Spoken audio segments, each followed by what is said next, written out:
Nos acompaña el representante de la Cámara, Andrés Forero, hizo parte de la subcomisión de la reforma a la salud. ¿Será que es que no hubo quórum porque se fueron todos a mirar cómo habían quedado las elecciones? Doctor Forero, buenos días. Gustavo, muy buenos días. Un saludo para ti, un saludo para la mesa y para toda la audiencia. ¿Qué pasó, doctor Forero? ¿Por qué no están discutiendo? No, el día de ayer ¿qué fue lo que vi? Efectivamente había algunos congresistas que no llegaron a la plenaria porque posiblemente estaban revisando escrutinios en sus regiones, pero de todas maneras sí logró constituirse quórum. Lo que pasa es que, y yo hice parte de esa proposición, varios partidos consideramos que debía aplazarse ese punto del orden del día, porque sentimos que después de las elecciones del pasado domingo, pues obviamente hay un mensaje claro de parte de la ciudadanía y esperamos que en vista de que el gobierno se mantiene sordo a esos mensajes, ojalá el Congreso pues sí pueda atender esa solicitud y cambie, por lo menos en los elementos más centrales, ese texto de reforma que nosotros particularmente en el Centro Democrático consideramos que es inconveniente e improvisado. ¿Cuáles son esos mensajes que vienen de las elecciones del domingo y que influyen en la discusión de la salud? Pues Gustavo, yo creo que por lo menos en las ciudades principales hubo un mensaje, a mi juicio, bastante claro de que hay inconformidad con la manera en que el gobierno nacional está manejando el destino del país.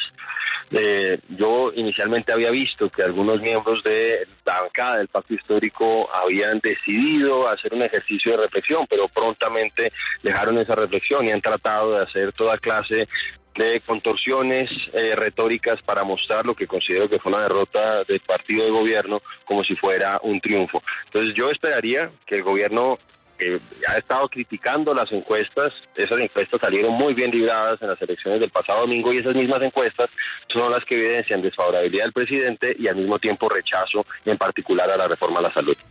Representante, pero en opinión del Centro Democrático, ¿debería archivarse todo el proyecto o es posible que se salven algunos puntos? Porque también parecería que entre los expertos hay una coincidencia en que reforma sí se necesita.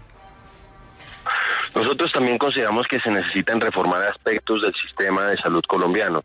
Sin embargo, consideramos que la reforma tal como está llena de vicios de trámite, está llena de elementos muy radicales y consideramos que es muy difícil que se pueda salvar. Un poco nosotros nos unimos a esta solicitud que hacían pacientes, usuarios, médicos, académicos, donde el gobierno podría archivar la reforma y liderar una gran mesa de diálogo nacional, donde nos pongamos de acuerdo en los elementos centrales que deben cambiar en el sistema, construyendo sobre lo construido y sin dar saltos al vacío.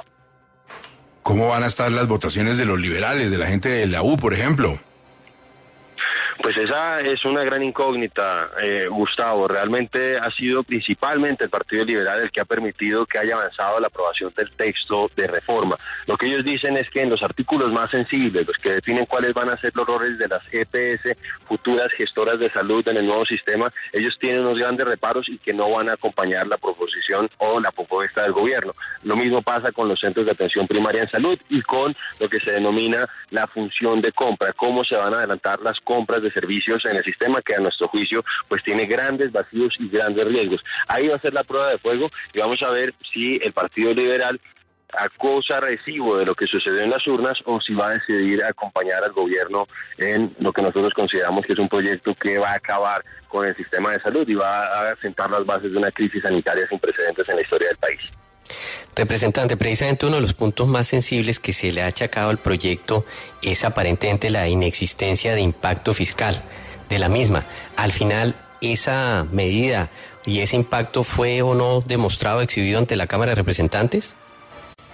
No, la verdad es que no. Precisamente en las dos ocasiones en que hemos estado votando artículos de la reforma a la salud, yo le he pedido antes de que inicie formalmente la sesión al señor secretario de la Cámara que nos certifique si es que hay aval fiscal por parte del Ministerio de Hacienda y Crédito Público y en las dos ocasiones nos ha dicho que no.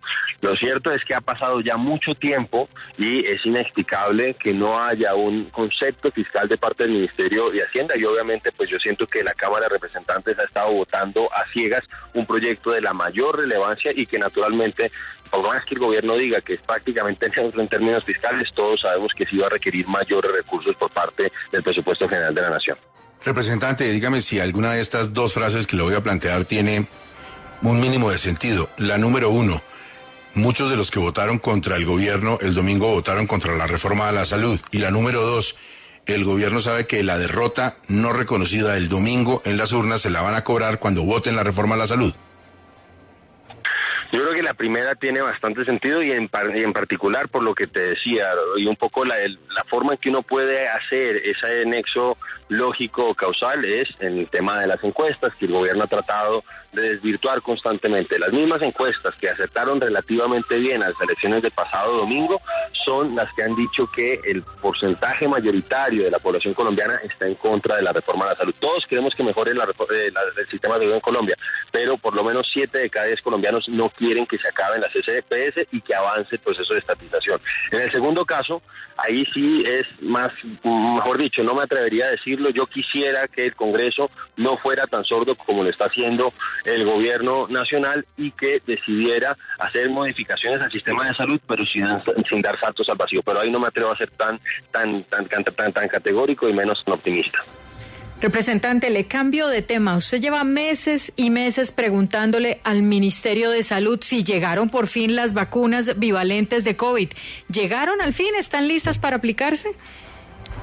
Saray, efectivamente hemos estado pendientes del tema de las vacunas y contigo hemos estado también pendientes de las vacunas contra la viruela símica. Finalmente pasó el pico de la viruela símica, las vacunas nunca llegaron o llegaron tarde. En este caso de las vacunas bivalentes contra el COVID-19, pues hay que decir que el gobierno nacional, a pesar de que ya había un contrato suscrito por el gobierno anterior, se demoró 1 año y 1 mes en que pudieran finalmente llegar. Llegaron en el mes de septiembre, el 28 de septiembre y el 2 de octubre. El problema es que las fechas de vencimiento, por la tardanza que tuvo el gobierno en aceptar esas vacunas, son relativamente cortas. Esas vacunas que llegaron a principios del mes de octubre van a vencerse, por lo menos el 66% de las 757,000 que nos llegaron van a vencerse en el mes de diciembre. Y lo más preocupante es que todavía no inicia el plan de vacunación. Yo la verdad sí aprovecho estos micrófonos para exhortar al gobierno nacional para que prontamente inicie ese plan de vacunación, porque hay que decir que durante este año, por ejemplo, han muerto 529 personas y quién sabe si se hubieran vacunado oportunamente se hubieran podido salvar. O sea, representante, si le estoy entendiendo, llegaron las vacunas, pero no se van a poder aplicar porque se van a vencer. No, mejor dicho, llegaron las vacunas y tenemos el riesgo de que no se apliquen a tiempo. Lo que va a decir el gobierno nacional es que van a poder ampliar la vida útil de las vacunas un par de meses, pero pues lo ideal, como sucede con, por ejemplo, los alimentos que a veces consumimos, si tienen fechas de vencimiento, es que se apliquen antes de que se venzan. Entonces, un poco yo lo que le pido al gobierno es que ya que se demoró tanto en traerlas de manera completamente injustificada, por favor empiece cuanto antes el plan de vacunación. Ellos me decían en respuestas a derechos de petición que supuestamente iban a iniciar esta semana, pero lo cierto es que eso no ha sucedido y mientras más pase el tiempo, más corremos el riesgo de que se sigan abultando esas cuentas que hacía la vez pasada la silla vacía, de que en vacunas que habían comprado este gobierno dejó de ser 300,000, creo que eran $300,000, era una cifra bastante alta que nos parecía que no tenía ningún sentido.